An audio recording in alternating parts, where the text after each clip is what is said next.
Hey everyone, today we'll be looking at a 2019 horror thriller movie called The Other Lamb. Let's get into it. The movie starts with two young ladies, Sela and Tamar, sitting close to a waterfall. They seem to be having a cordial time as they fix their gaze on the waterfall. The movie portrays an isolated community, inhabited almost entirely by women and girls. The community of women is headed by only one single male that resides among them, and they seem to worship him. They refer to him as the shepherd. The shepherd, in turn, calls the women his wives, and the children his daughters. In the next scene, we see the shepherd and his wives having dinner. When he's done eating, he thanks his wives and his daughters. As the shepherd makes his way to his bedroom, he selects one of his wives that would go with them for the night. The next morning, the shepherd, his wives, and daughters gather in the courtyard. As the shepherd addresses them, Sela fixes her gaze on him. She seems to like him a lot. The shepherd ends his sermon and tells them to pray. As they pray to him, he dips his hands into the blood of a sacrificed lamb and rubs it on the faces of his wives and his daughters. Moments later, Sela and Tamar are standing together as they sight the shepherd from afar. Sela wants to be alone with the shepherd, so she sends Tamar on an errand. As Sela and the shepherd take a walk, he teases her and tells her that she's just as beautiful as her mother. Sela softly tells the shepherd to tell her the story of the first time he saw her mother, and this creates a romantic moment between them for a while. The shepherd breaks the silence and tells her to get her hair braided. As he leaves the scene, in the following scene, we see one of the wives, named Eloise, narrating her experience with the shepherd. She tells Sela and another sister about the blissful and perfect experience she had with the shepherd. Sela doesn't seem to be happy with this. She responds to Eloise harshly because Eloise is the same age as them. The other sister scolds Sela for talking to a wife in that manner, as the shepherd has made it clear that daughters are meant to respect their wives. Sela is reported to another wife, and this earns her an errand. Shortly after that, we see Sela on her way to a hut. On the road, the body of a dead bird with maggots feeding on it draws her attention. In the wooden hut, we see two unkempt and unhealthy women. These were the cursed wives. Sela refers to them as impure as she engages in a mean chat with one of them. Then she gives them food and leaves. That night, Sela watches over her younger sisters while they sleep. She looks through the window and sees one of the wives entering the shepherd's room. Due to the illumination in the shepherd's room, Sela sees them as they start to engage in an adult act. In the next scene, wives are rubbing the shepherd's body in a way that depicts their carrying out a form of cleansing. One of the wives tells them that the lamb would soon arrive. In another room, two wives are also cleaning Sela's body as she prepares to meet with the shepherd. The wives tell her words to prepare her. We then see Sela lying alone in the fields. She falls asleep for a while, before being woken up by the sound of a lamb. She stands up and sees a bleeding lamb on the verge of death. Instantly, she checks herself and discovers that she's bleeding from her private parts. Later that night, Sela sees that she's still bleeding, which makes her unable to sleep. Tamar asked her what happened to the lambs. Sela explains to her that she slept while she was in the field, and a wild dog killed one of the lambs. She further adds that the wives took her to the church to report to the shepherd. However, he forgave her. In another scene, we see Sela wide awake in bed while her sisters sleep. She hears the siren of a police car, so she peeps through the window and sees the shepherd talking to a policeman. The policeman tells the shepherd that the community has to vacate the premises they reside in, and they had just a few days to do that. The next morning, the shepherd gathers his wives and his daughters and informs them of the grievous news. He tells them that they must leave and assure them they'll find a new home. The scene that follows shows Sela sitting alone in the courtyard. She's worried that they have to leave. The shepherd sees her, and he encourages her to be strong as he's relying on her.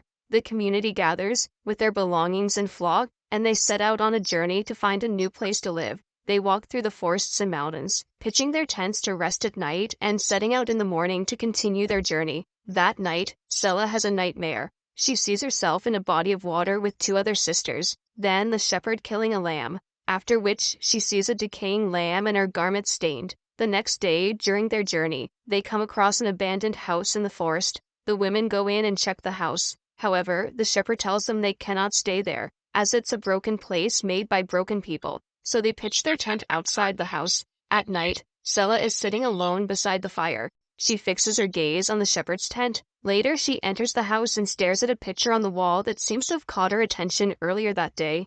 In the next scene, Sela is throwing up and coughing. She seems to be unwell. She checks the blood on her thigh in the tent. and instantly one of the sisters screams that Sela is impure. The evening appears to be windy, so they pitch their tent. This time, Sela is with one of the cursed wives. They're isolated from the others. Sela asks the cursed wife about her story. The woman narrates to Sela that the shepherd gave her his grace initially, but now he claims he's punishing her for her vanity. Sela doesn't seem to believe the woman, hence the woman tells her that the shepherd's grace is like the sun. It's glorious and beautiful at first, and then it burns. She then tells Sela that she wouldn't understand yet. The woman goes on to tell Sela how her mother had an infection after she gave birth to her, but the shepherd refused to take her to the hospital, claiming it was a test of her faith. They then continue their journey. This time, they walk close to the road. 3 ladies driving a car see the community members as they walk in the rain. One of the ladies is Sela's doppelganger. On the other end, Sela stares at the moving vehicle as tears drop from her eyes. Now it's night and they're having dinner. Sela stares meanly at Eloise's pregnant tummy. Eloise also stares back at Sela as she rubs her tummy. Soon after, Sela sits with the cursed wife. Sela asks her why she's still sticking around. The cursed wife replies to Sela that she's afraid of leaving, as she's been there for a long time and she doesn't even know who she is anymore. In a new scene, we get to see Eloise in distress. She's in labor. The other wives tell her to birth the baby, but Eloise is reluctant to have a baby at that spot. Eventually, Eloise births the baby. However, she dies. During her cremation, the cursed wife blames the shepherd for Eloise's death and calls him by his real name, Michael. Moments later, Sela noticed the cursed wife had stopped journeying with them, so she goes back and asks her why she stopped. The cursed wife informs her that the shepherd intends to abandon Eloise's baby in the forest because it's a boy, and there can only be one male in the community, which is himself. With this, the cursed wife decides to take care of the baby. She bids Sela farewell and goes her separate way. In the subsequent scene, we see that all the women are tired of walking. They are exhausted. They sit on the floor like they've lost hope. Tamar then tells them she sees something on the other side. Tamar's statement seems to annoy the shepherd. He yells at her to lead them while continuously hitting her. Sela is not happy with the shepherd for this brutal act. Moments later, they finally arrive at a valley with a body of moving water. Their hopeless faces brighten. The shepherd calls the place Eden, and they settle there. Not long after, the shepherd baptizes each one of them. When it was Sela's turn, he decides to keep her head underwater for an extended period. This causes her to almost drown. The scene that follows shows the sisters sleeping in their tent. Sela and Tamar are still awake. The shepherd comes to their tent and calls Sela to come to his tent. Tamar advises her not to go, but Sela turns deaf ears to Tamar's advice and she goes to the shepherd's tent. In the shepherd's tent, Sela lays on his bed. The shepherd caresses Sela's body, telling her she's beautiful. He goes ahead to force his fingers into Sela's mouth and forces himself on her. This annoys Sela. She sees a vision of her sisters killing the shepherd. The following morning, the sisters discovered that the wives are all gone.